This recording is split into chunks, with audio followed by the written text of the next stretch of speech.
నమస్తే అండి. మీరు గ్రామంలో ఉంటున్నారా? పొలాల్లో పనిచేస్తున్నారా? పిల్లలు గడ్డిపైన ఆడుకుంటున్నారా?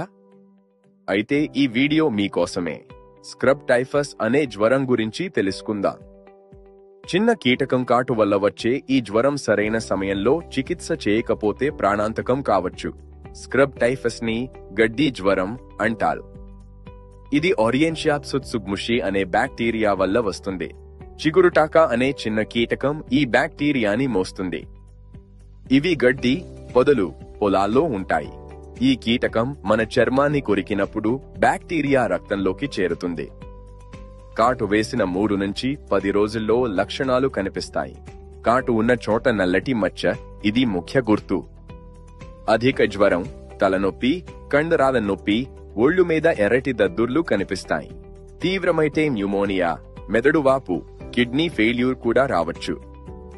స్క్రబ్ టైఫస్ కి వ్యాక్సిన్ లేదు, కానీ 100% నివారణ సాధ్యమే. పొలంలో పనిచేసేటప్పుడు పూర్తి చేతులు, కాళ్ళు ఉండే దుస్తులు ధరించండి. బూట్లు, సాక్స్ తప్పనిసరి. DEET లేదా పర్మెథ్రిన్ ఉన్న రిపెల్లెంట్ చర్మానికి దుస్తులకు రాయండి. పొలం నుంచి వచ్చిన వెంటనే స్నానం చేయండి. స్క్రబ్ టైఫస్ చాలా సులువుగా నయమవుతుంది. డాక్సీసైక్లిన్ లేదా అజిత్రోమైసిన్ మందులు 7 నుంచి